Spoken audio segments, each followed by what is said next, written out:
Ya, terima kasih Anda masih bergabung bersama kami di Market Review. Sebelum saya lanjutkan perbincangan bersama Bapak Ahmad Heri Firdaus, ekonom Indef, ada beberapa data yang sudah kami siapkan. Di antaranya adalah mengenai alokasi dan realisasi anggaran penanganan COVID-19 hingga Juni tahun 2020.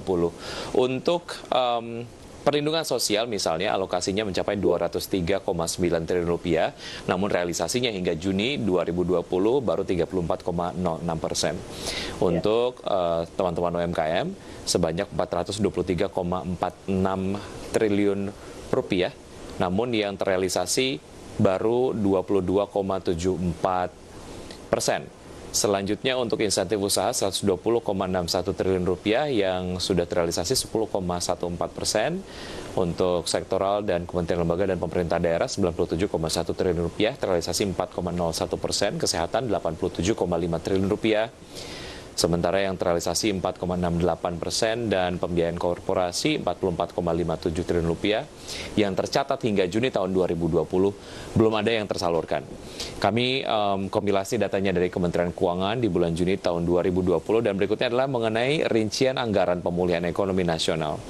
Untuk dukungan konsumsi 172,1 triliun rupiah.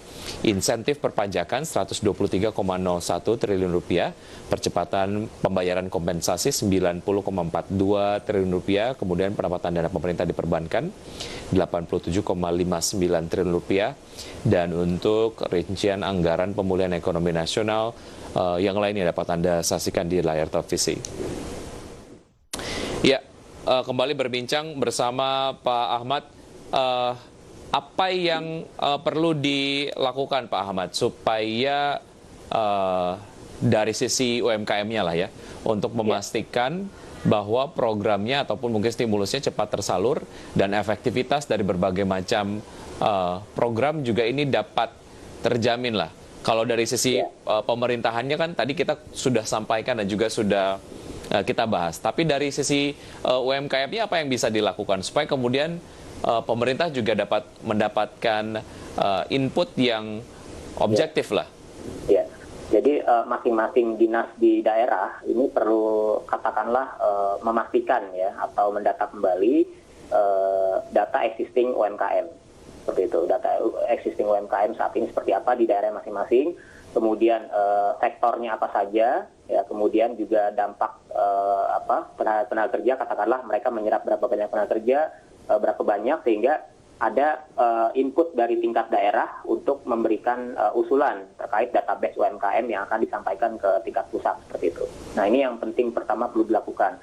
Kemudian juga peran aktif dari UMKM itu sendiri untuk mencari informasi ya terkait katakanlah ya seperti ini, informasi mengenai bantuan kredit modal kerja, kemudian bantuan yang lain-lainnya juga seperti itu. Jadi peran aktif dari UMKM, kemudian juga dari dinas-dinas terkait di daerah. Nah sehingga ini kan juga bisa membantu mempermudah pemerintah pusat dalam hal melakukan pendataan UMKM yang existing saat ini seperti apa. Itu. Ya, dari sisi persyaratan Pak Ahmad untuk bantuan bagi UMKM, ini saya sempat catat. Di antaranya adalah ini khusus diberikan kepada pelaku usaha mikro, bukan ASN, bukan anggota TNI Polri, kemudian bukan pegawai BUMN atau BUMD, dan punya tabungan di bawah 2 juta rupiah dan belum pernah ataupun sedang menerima pinjaman ataupun ya bantuan lah ya. Dari persyaratan ini apa yang bisa ditelaah dan menurut Anda untuk poin terakhir misalnya, sebagaimana kita tahu teman-teman UMKM mungkin banyak kemudian mendapatkan program-program bantuan ataupun mungkin ada bagian dari program bantuan UMKM yang memang sedang dijalankan. Tapi bicara mengenai poin yang terakhir ini, untuk bantuan bagi UMKM khusus diberikan untuk mereka yang belum pernah ataupun sedang menerima pinjaman ataupun bantuan. Ini akan cukup menghadirkan blunder nggak ya di UMKM nantinya? Iya, maka dari itu ini perlu kehati-hatian yang ekstra, gitu. Bagaimana supaya tidak terjadi katakanlah salah arah atau salah sasaran seperti itu ya.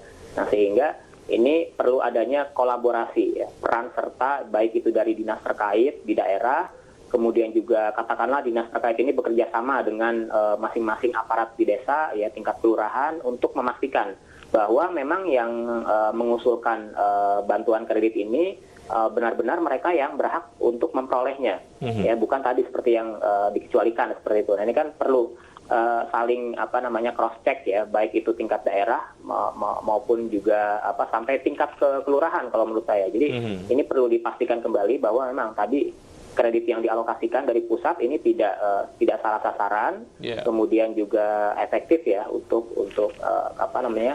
UMKM itu sendiri seperti itu. Ya, mekanisme yang perlu ditempuh untuk memastikan fraud ataupun mungkin penipuan dalam tanda kutip calon-calon UMKM yang bisa mendapatkan bantuan. Kita akan lanjutkan usaha jeda berikut ini, Pak Ahmad. Dan pemirsa, tetap di Market Review, kami akan segera kembali.